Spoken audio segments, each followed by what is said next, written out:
ॐ श्री गणेशाय नमः। अथ श्री हरिस्तोत्रम्। जगज्जालपालं चलत्कण्ठमालं शरश्चन्द्रभालं महादैत्यकालं नभोनीलकायं दुरावारमायं सुपद्मसहायं भजेऽहं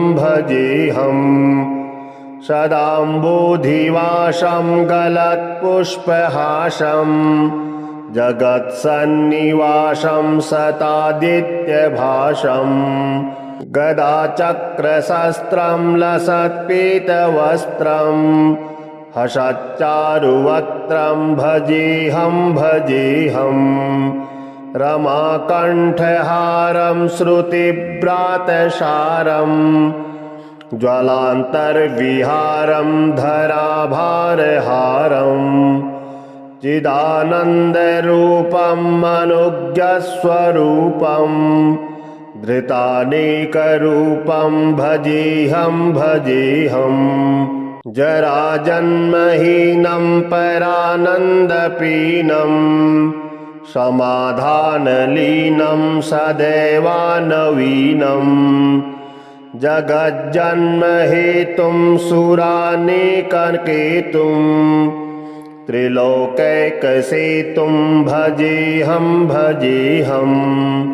कृताम्नायगानं खगाधीशयानं विमुक्तिर्निदानं हरारातिमानं स्वभक्तानुकूलं जगद्वृक्षमूलं निरस्तार्थशूलं भजेऽहं समस्तामरेशं द्विरेफाभकेशं जगद्बिम्बलेशं हृदाकाशदेशं सदा दिव्यदेहं विमुक्ताखिलेहं सुवैकुण्ठगेहं भजेऽहं सुरालीबलिष्ठं त्रिलोके वरिष्ठं गुरूणां गरिष्ठं स्वरूपैकनिष्ठं सदा युद्धधीरं महावीरवीरं महाबोधितीरं भजेऽहं रमावामभागं तलानग्रनागं कृताधीनयागं गतारागरागं मुनीन्द्रैर्सुगीतं सुरेशं परीतं गुणौधैरतीतं भजेऽहं इदं यस्तु नित्यं समाधाय चित्तं पठेदष्टकं कण्ठहारं मुरारी सविष्टोर्विशोकं ध्रुवं याति लोकं जराजन्मशोकं पुनर्विन्दते नो जगज्जालपालं चलत्कण्ठमालं शरश्चन्द्रभालं महादैत्यकालं नभोनीलकायं दुरावारमायं सुपद्मसहायं भजेऽहं सदाम्बोधिवासं गलत्पुष्पहासं जगत्सन्निवासं सतादित्यभासं गदाचक्रशस्त्रं लसत्पीतवस्त्रं हसच्चारुवक्त्रं भजेऽहं रमाकण्ठहारं श्रुतिव्रातसारं ज्वलान्तर्विहारं धराभारहारं चिदानन्दरूपं अनुज्ञस्वरूपं धृतानेकरूपं भजेऽहं जराजन्महीनं परानन्दपीनं समाधानलीनं सदैवानवीनं जगज्जन्महेतुं सुरानेककेतुं त्रिलोकैकसेतुं भजेऽहं भजेऽहम् कृताम्नायगानं खगाधीशयानं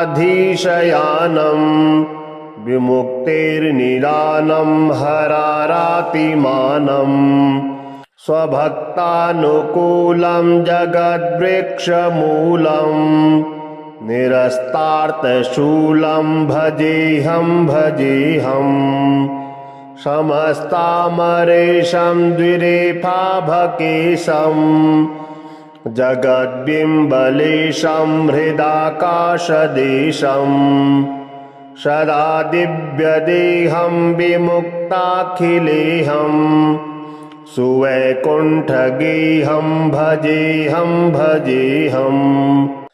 सुरालीबलिष्ठं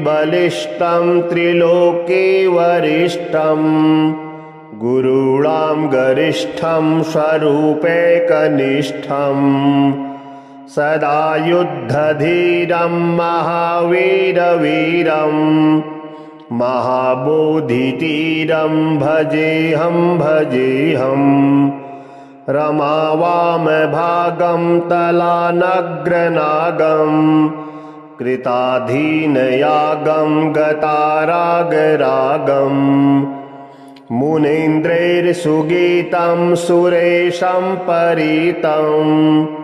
गुणौधैरतीतं भजेऽहं भजेऽहम् इदं यस्तु नित्यं समाधाय चित्तम् पठेदष्टकं कण्ठहारं मुरारी सविष्टोर्विशोकं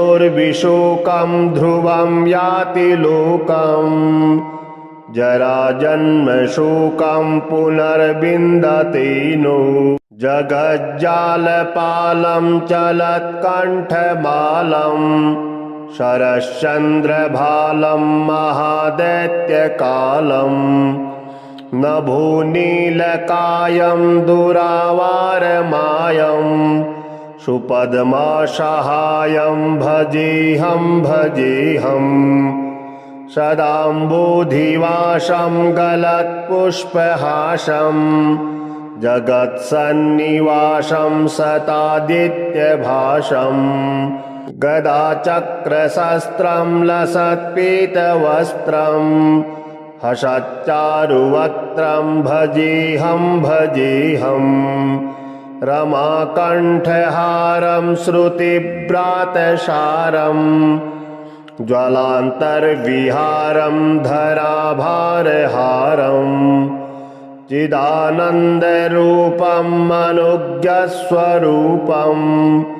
धृतानेकरूपं भजेऽहं भजेऽहम्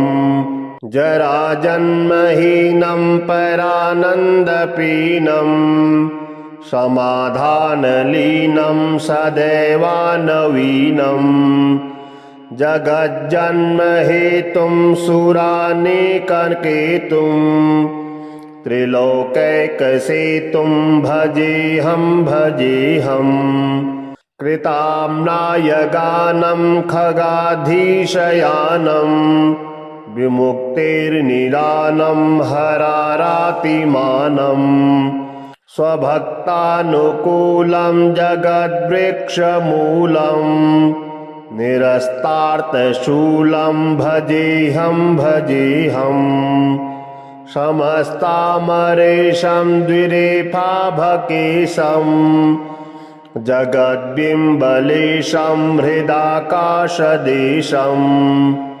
सदा दिव्यदेहं विमुक्ताखिलेऽहं सुवैकुण्ठगेहं भजेऽहं भजेऽहम् सुरालीबलिष्ठं त्रिलोके वरिष्ठं गुरूणां गरिष्ठं स्वरूपैकनिष्ठं सदा युद्धधीरं महावीरवीरं महाबोधितीरं भजेऽहं भजेऽहम् रमावामभागं तलानग्रनागं कृताधीनयागं गतारागरागं मुनीन्द्रैर्सुगीतं सुरेशं परितं गुणौधैरतीतं भजेऽहं भजेऽहम् इदं यस्तु नित्यं समाधाय चित्तं पठेदष्टकं कण्ठहारं मुरारी सविष्टोर्विशोकं ध्रुवं याति लोकं जराजन्मशोकं पुनर्विन्दते नो जगज्जालपालं चलत्कण्ठमालं शरश्चन्द्रभालं महादैत्यकालं नभोनीलकायं दुरावारमायं सुपद्मासहायं भजेऽहं भजेऽहम् सदाम्बोधिवासं गलत्पुष्पहासं जगत्सन्निवासं सतादित्यभासं गदाचक्रशस्त्रं लसत्पीतवस्त्रं हसच्चारुवक्त्रं भजेऽहं भजेऽहम् रमाकण्ठहारं श्रुतिव्रातसारं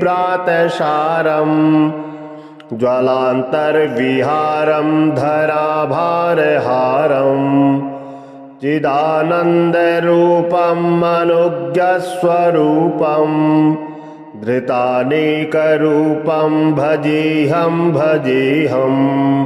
जराजन्महीनं परानन्दपीनं समाधानलीनं सदैवानवीनं जगज्जन्महेतुं सुरानेककेतुं त्रिलोकैकसेतुं भजेऽहं भजेऽहम् कृताम्नायगानं खगाधीशयानं विमुक्तिर्निदानं हरारातिमानं स्वभक्तानुकूलं जगद्वृक्षमूलं निरस्तार्थशूलं भजेऽहं भजेऽहम् समस्तामरेशं द्विरेफाभकेशं जगद्बिम्बलेशं हृदाकाशदेशं सदा दिव्यदेहं विमुक्ताखिलेऽहं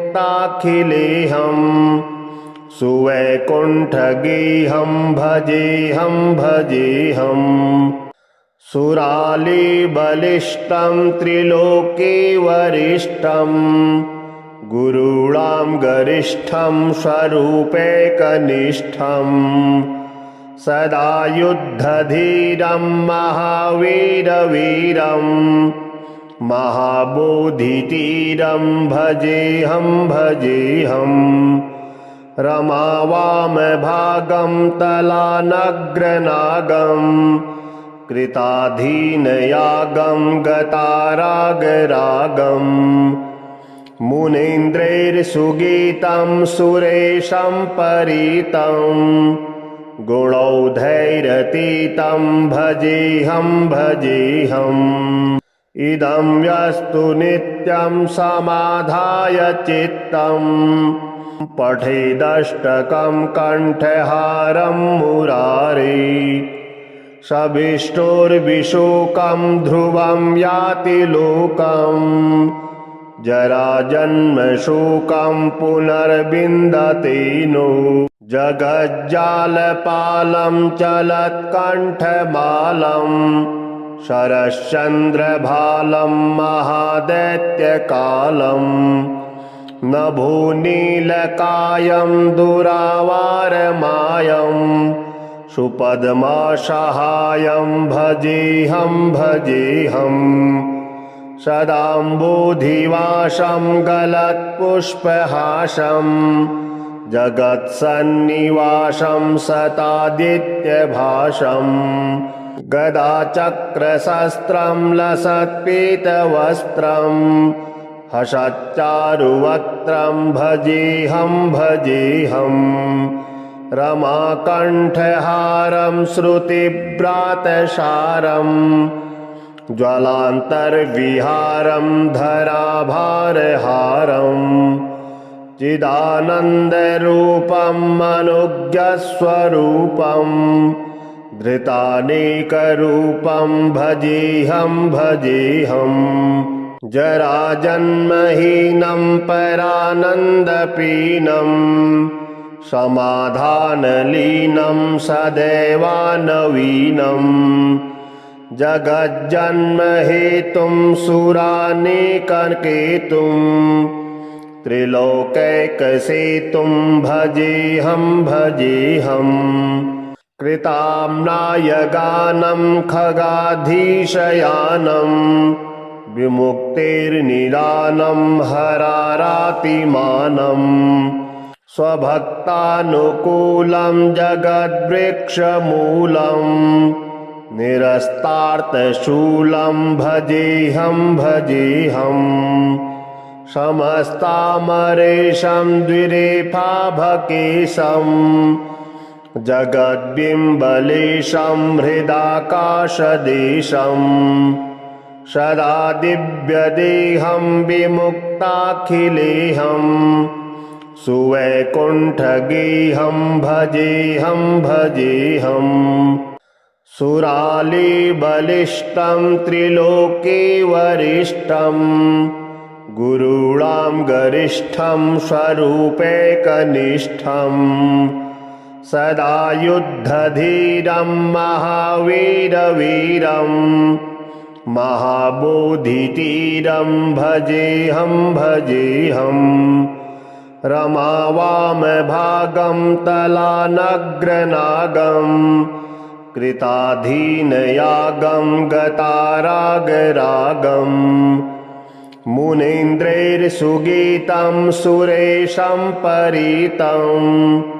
गुणौधैरतीतं भजेऽहम् इदं यस्तु नित्यं समाधाय चित्तं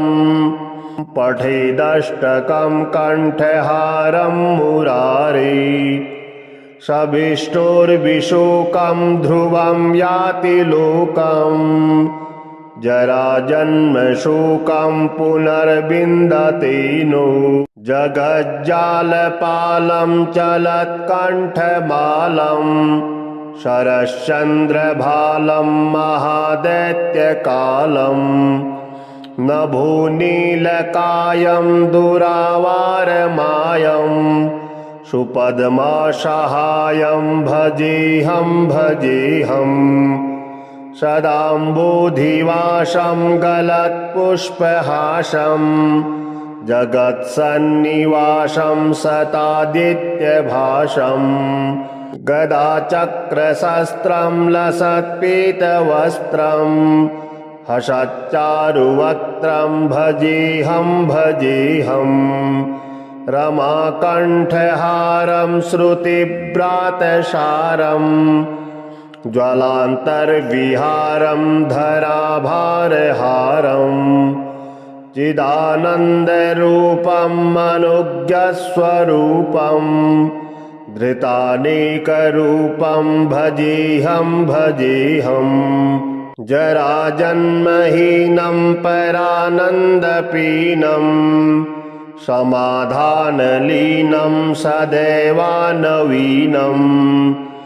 जगज्जन्महेतुं सुरानेककेतुं त्रिलोकैकसेतुं भजेऽहम् कृताम्नाय गानं खगाधीशयानं विमुक्तेर्निदानं हरारातिमानं स्वभक्तानुकूलं जगद्वृक्षमूलं निरस्तार्थशूलं भजेऽहम् समस्तामरेशं द्विरेफाभकेशं जगद्बिम्बलेशं हृदाकाशदेशं सदा दिव्यदेहं विमुक्ताखिलेऽहं सुवैकुण्ठगेहं भजेऽहम् सुरालीबलिष्ठं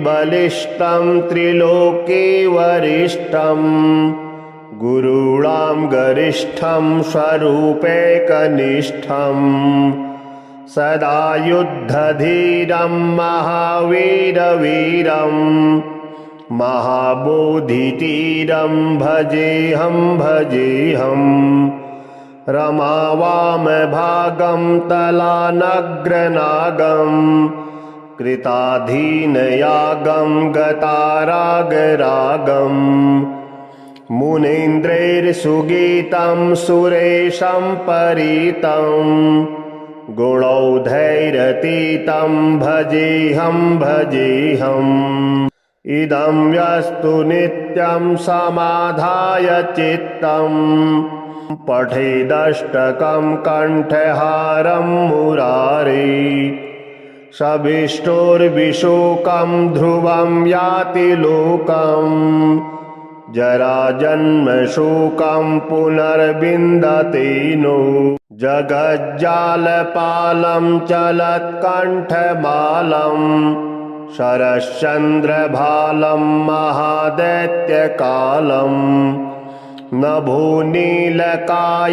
दुरावारमायं सुपद्मसहायं भजेऽहं भजेऽहम् सदाम्बोधिवासं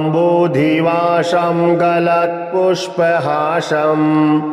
जगत्सन्निवासं सतादित्यभासं गदाचक्रशस्त्रं लसत्पीतवस्त्रं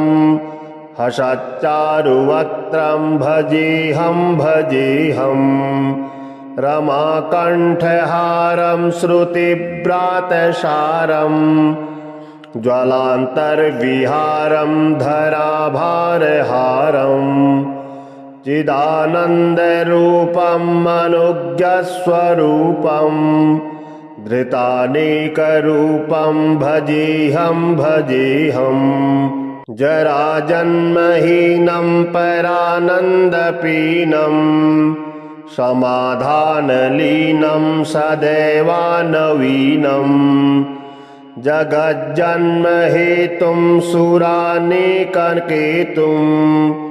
त्रिलोकैकसेतुं भजेऽहं भजेऽहम् कृताम्नायगानं खगाधीशयानं विमुक्तिर्निदानं हरारातिमानं स्वभक्तानुकूलं जगद्वृक्षमूलं निरस्तार्थशूलं भजेऽहं भजेऽहम् समस्तामरेशं द्विरेफाभकेशं जगद्बिम्बलेशं हृदाकाशदेशं सदा दिव्यदेहं विमुक्ताखिलेऽहं सुवैकुण्ठगेहं भजेऽहं भजेऽहम् सुरालीबलिष्ठं त्रिलोके वरिष्ठं गुरूणां गरिष्ठं स्वरूपैकनिष्ठं सदा युद्धधीरं महावीरवीरं महाबोधितीरं भजेऽहं भजेऽहम् रमावामभागं तलानग्रनागं कृताधीनयागं गतारागरागं मुनीन्द्रैर्सुगीतं सुरेशं परीतं गुणौधैरतीतं भजेऽहं भजेऽहम् इदं यस्तु नित्यं समाधाय चित्तम् पठेदष्टकं कण्ठहारं मुरारी शभिष्टोर्विशोकं ध्रुवं याति लोकं जराजन्मशोकं पुनर्विन्दते नो जगज्जालपालं चलत्कण्ठमालं शरश्चन्द्रभालं महादैत्यकालम् नभोनीलकायं दुरावारमायं सुपद्मसहायं भजेऽहं भजेऽहम् सदाम्बुधिवासं गलत्पुष्पहासं जगत्सन्निवासं सतादित्यभासं गदाचक्रशस्त्रं लसत्पीतवस्त्रं हसच्चारुवक्त्रं भजेऽहं भजेऽहम् रमाकण्ठहारं श्रुतिव्रातसारं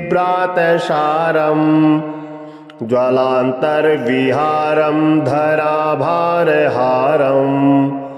चिदानन्दरूपं अनुज्ञस्वरूपं धृतानेकरूपं भजेऽहं भजेऽहम् जराजन्महीनं परानन्दपीनं समाधानलीनं सदैवानवीनं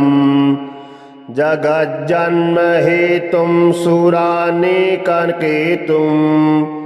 त्रिलोकैकसेतुं भजेऽहं भजेऽहम् कृताम्नायगानं खगाधीशयानं विमुक्तिर्निदानं हरारातिमानं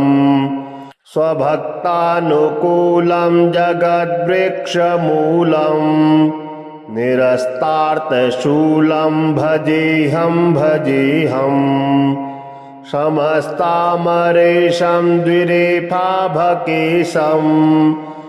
जगद्बिम्बलेशं हृदाकाशदेशं सदा दिव्यदेहं विमुक्ताखिलेहं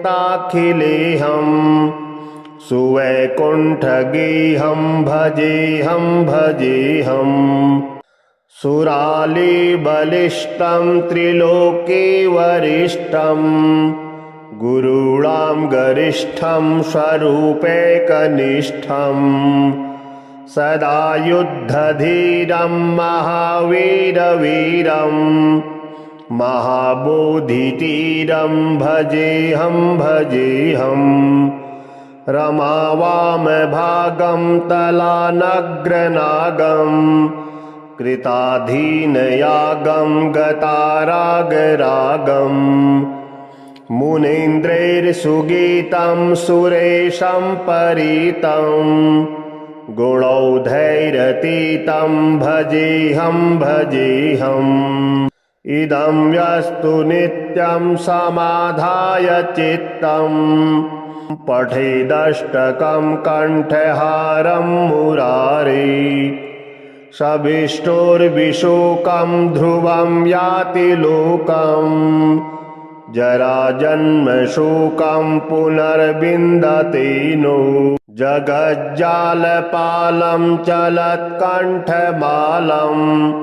शरश्चन्द्रभालं महादैत्यकालं नभोनीलकायं दुरावारमायं सुपद्मसहायं भजेऽहं भजेऽहम् सदाम्बुधिवासं गलत्पुष्पहासं जगत्सन्निवासं सतादित्यभासं गदाचक्रशस्त्रं लसत्पीतवस्त्रं हसच्चारुवक्त्रं भजेऽहं भजेऽहम् रमाकण्ठहारं श्रुतिव्रातसारं ज्वलान्तर्विहारं धराभारहारं चिदानन्दरूपं अनुज्ञस्वरूपं धृतानेकरूपं भजेऽहं भजेऽहम् जराजन्महीनं परानन्दपीनं समाधानलीनं सदैवानवीनं जगज्जन्महेतुं सुरानेककेतुं त्रिलोकैकसेतुं भजेऽहं भजेऽहम् कृताम्नायगानं खगाधीशयानं विमुक्तिर्निदानं हरारातिमानं स्वभक्तानुकूलं जगद्वृक्षमूलं निरस्तार्तशूलं भजेऽहं भजेऽहं समस्तामरेशं द्विरेफाभकेशं जगद्बिम्बलेशं हृदाकाशदेशं सदा दिव्यदेहं विमुक्ताखिलेऽहं सुवैकुण्ठगेहं भजेऽहं भजेऽहं सुरालीबलिष्ठं त्रिलोके वरिष्ठं गुरूणां गरिष्ठं स्वरूपैकनिष्ठं सदा युद्धधीरं महावीरवीरं महाबोधितीरं भजेऽहं भजेऽहं रमावामभागं तलानग्रनागं कृताधीनयागं गतारागरागं मुनीन्द्रैर्सुगीतं सुरेशं परीतं गुणौधैरतीतं भजेऽहं भजेऽहम् इदं यस्तु नित्यं समाधाय चित्तं पठेदष्टकं कण्ठहारं मुरारी सभिष्टोर्विशोकं ध्रुवं याति लोकं जराजन्मशोकं पुनर्विन्दते नो जगज्जालपालं चलत्कण्ठमालं शरश्चन्द्रभालं महादैत्यकालं नभोनीलकायं दुरावारमायं सुपद्मासहायं भजेऽहं भजेऽहं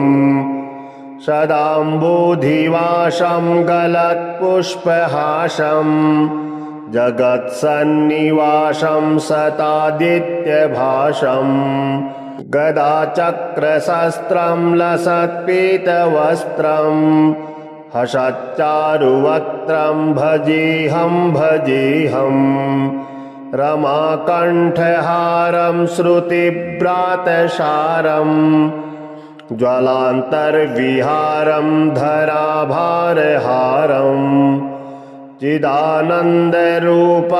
अनुज्ञस्वरूपं धृतानेकरूपं भजेऽहं भजेऽहं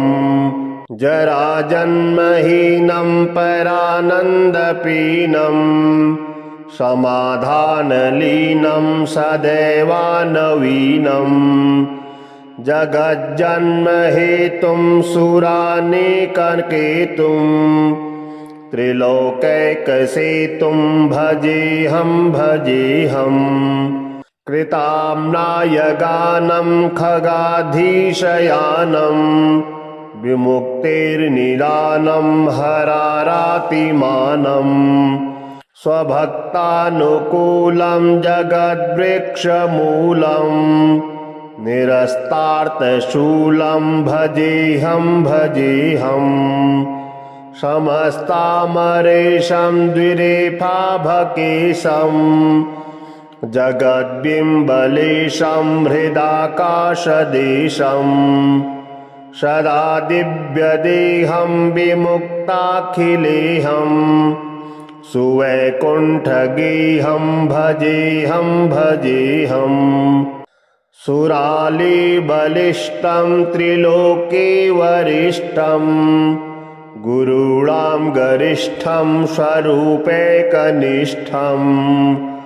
सदा युद्धधीरं महावीरवीरं महाबोधितीरं भजेऽहं भजेऽहं रमावामभागं तलानग्रनागं कृताधीनयागं गतारागरागं मुनीन्द्रैर्सुगीतं सुरेशं परीतं गुणौधैरतीतं भजेऽहं भजेऽहम् इदं यस्तु नित्यं समाधाय चित्तं पठेदष्टकं कण्ठहारं मुरारी शभिष्टोर्विशोकं ध्रुवं याति लोकम् जराजन्मशोकं पुनर्विन्दते नो जगज्जालपालं चलत्कण्ठमालं शरश्चन्द्रभालं महादैत्यकालं नभोनीलकायं दुरावारमायं सुपद्मसहायं भजेऽहं सदाम्बोधिवासं गलत्पुष्पहासं जगत्सन्निवासं सतादित्यभासं गदाचक्रशस्त्रं लसत्पीतवस्त्रं हसच्चारुवक्त्रं भजेऽहं रमाकण्ठहारं श्रुतिव्रातसारं ज्वलान्तर्विहारं धराभारहारं चिदानन्दरूपं अनुज्ञस्वरूपं धृतानेकरूपं भजेऽहं जराजन्महीनं परानन्दपीनं समाधानलीनं सदैवानवीनं जगज्जन्महेतुं सुरानेककेतुं त्रिलोकैकसेतुं भजेऽहं कृताम्नायगानं खगाधीशयानं विमुक्तिर्निदानं हरारातिमानं स्वभक्तानुकूलं जगद्वृक्षमूलं निरस्तार्थशूलं भजेऽहं समस्तामरेशं द्विरेफाभकेशं जगद्बिम्बलेशं हृदाकाशदेशं सदा दिव्यदेहं विमुक्ताखिलेऽहं सुवैकुण्ठगेहं भजेऽहं सुरालीबलिष्ठं त्रिलोके वरिष्ठं गुरूणां गरिष्ठं स्वरूपैकनिष्ठं सदा युद्धधीरं महावीरवीरं महाबोधितीरं भजेऽहं रमावामभागं तलानग्रनागं कृताधीनयागं गतारागरागं मुनीन्द्रैर्सुगीतं सुरेशं परीतं गुणौधैरतीतं भजेऽहं इदं यस्तु नित्यं समाधाय चित्तं पठेदष्टकं कण्ठहारं मुरारी शभिष्टोर्विशोकं ध्रुवं याति लोकम् जराजन्मशोकं पुनर्विन्दते नो जगज्जालपालं चलत्कण्ठमालं शरश्चन्द्रभालं महादैत्यकालं नभोनीलकायं दुरावारमायं सुपद्मसहायं भजेऽहं सदाम्बोधिवासं गलत्पुष्पहासं जगत्सन्निवासं सतादित्यभासं गदाचक्रशस्त्रं लसत्पीतवस्त्रं हसच्चारुवक्त्रं भजेऽहं रमाकण्ठहारं श्रुतिव्रातसारं ज्वलान्तर्विहारं धराभारहारं चिदानन्दरूपं अनुज्ञस्वरूपं धृतानेकरूपं भजेऽहं जराजन्महीनं परानन्दपीनं समाधानलीनं सदैवानवीनं जगज्जन्म हेतुं सुरानेककेतुं त्रिलोकैकसेतुं भजेऽहं भजेऽहम् कृताम्नाय गानं खगाधीशयानं विमुक्तेर्निदानं हरारातिमानं स्वभक्तानुकूलं जगद्वृक्षमूलम् निरस्तार्थशूलं भजेऽहं भजेऽहम् समस्तामरेशं द्विरेफाभकेशं जगद्बिम्बलेशं हृदाकाशदेशं सदा दिव्यदेहं विमुक्ताखिलेऽहं सुवैकुण्ठगेहं भजेऽहं भजेऽहम् सुरालीबलिष्ठं त्रिलोके वरिष्ठं गुरूणां गरिष्ठं स्वरूपैकनिष्ठं सदा युद्धधीरं महावीरवीरं महाबोधितीरं भजेऽहं भजेऽहम् रमावामभागं तलानग्रनागं कृताधीनयागं गतारागरागं मुनीन्द्रैर्सुगीतं सुरेशं परीतं गुणौधैरतीतं भजेऽहं भजेऽहम् इदं यस्तु नित्यं समाधाय चित्तं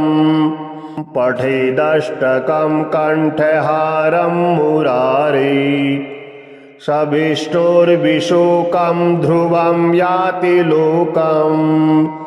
जराजन्मशोकं पुनर्विन्दते नो जगज्जालपालं चलत्कण्ठमालं शरश्चन्द्रभालं महादैत्यकालं नभोनीलकायं दुरावारमायं सुपद्मसहायं भजेऽहं भजेऽहम् सदाम्बोधिवासं गलत्पुष्पहासं जगत्सन्निवासं सतादित्यभासं गदाचक्रशस्त्रं लसत्पीतवस्त्रं हसच्चारुवक्त्रं भजेऽहं भजेऽहम्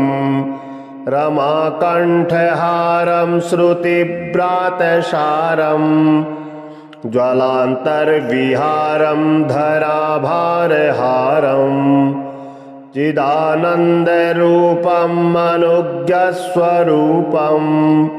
धृतानेकरूपं भजेऽहं भजेऽहम् जराजन्महीनं परानन्दपीनं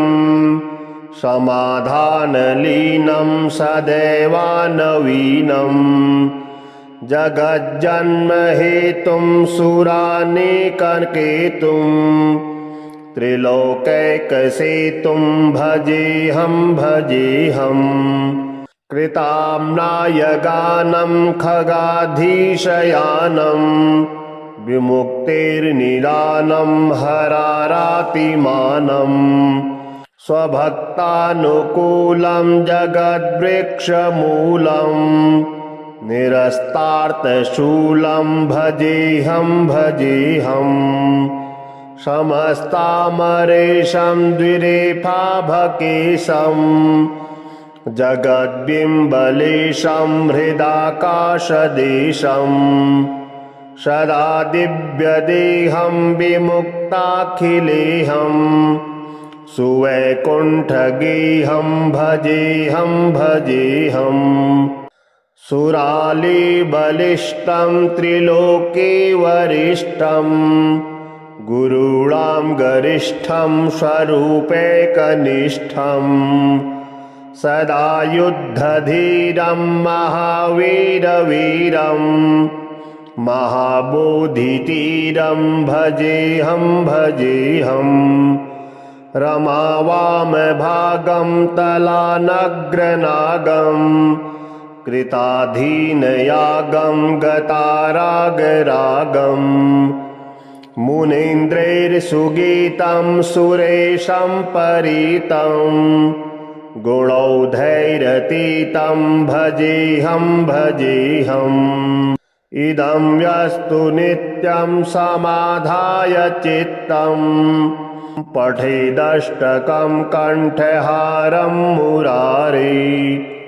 सविष्टोर्विशोकं ध्रुवं याति लोकम् जराजन्मशोकं पुनर्विन्दते नो।